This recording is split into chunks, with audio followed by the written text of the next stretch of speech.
I want you to think about order versus chaos. Now, when we talk about the Sandler system, this is bringing order to your otherwise chaotic sales calls. When we think about pre-call plans, all of that is great. We're bringing order to something that was chaotic. But David Sandler gave us rules because he couldn't give us scripts. A sales call is an improvisation. We have to make it up as we go along. There's no way we can give the other part, the side of the script, right? So at some point, we have to step into chaos. What people make the mistake of is too much chaos is stressful, it's crazy, you can't measure it, you can't manage it, it's a mess. Too much order is boring, it's repetitive, people don't want to do it, it's a very fragile system. There's slack in the system. But David Sandler said you can say almost anything on a sales call with guts and humor.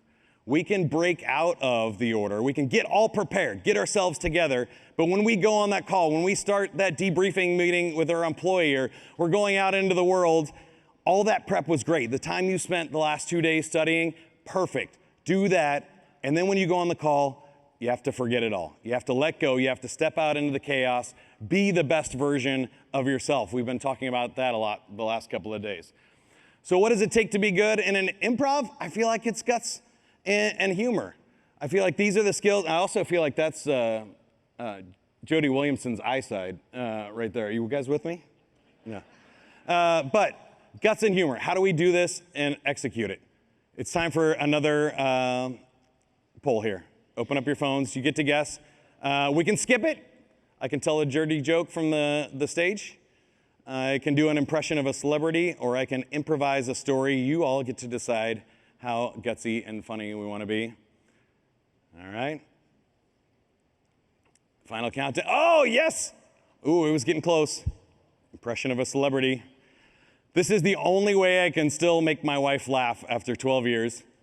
The key to a good Christopher Walken impression is to put 7 good pauses in each sentence. All right? There you go. That's the humor part. Here's the guts part. You guys don't know this, but I swear it's true. Look around. Dave Mattson is not in here. The entire senior leadership team is upstairs in a meeting during my talk. So guess what I get to do? I was going to gently suggest I'm going to officially rewrite a Sandler rule right now. I'm throwing it out. It's one of the sacred cows, too.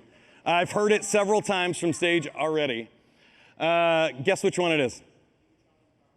Leave your child in the car. We got a winner already. Prize pack over there. Nailed it. What's wrong with leaving the child in the car besides the obvious reasons? You got to crack a window. Well, transactional analysis. I also told you when it's a trap earlier, I've hidden some gems in here. Here's the actual content. It's wrapped in a lot of ice cream and bubble gum, but transactional analysis, if you haven't heard of it, developed in the 60s. Dr. Eric Berne said that we learn how to behave in the world by watching other people behave in the world. From 0 to 6 years old, we're kind of a blank slate. This is the nurture part of nature versus nurture. We record everything. And we have basically 3 modes of operation as a child. Our natural child is our playful. It's our best self. It's creative. It's intuitive. If you have a happy baby or a happy child, it's the best thing in the world, right? We have the adapted child. This is the one that wants to please the parent. It's insecure. It's compliant. It's helpless. It needs to be liked. We have a rebellious child inside us. This is the tantrum, stomp your feet, scream, yell, do whatever you have to do to get your way, fight and rebel. That's what happens when you get frustrated. But then we have this little professor, and the little professor is the one that's curious. It's creative problem solving. It's the one that asks mom for a cookie and she says no, so you go and ask dad for a cookie and see if you get a different answer. Here's the thing. Those 2 in the middle, not great on a sales call. Being compliant, do whatever you say, jumping whenever they say jump, not so good. A rebellious child throwing a tantrum, not going to help you. But when I narrow these 2 down, are these things that could help you on a sales call? Your natural child is the most authentic, very best version of you. Fun, intuitive, creative, playful. It's feeling.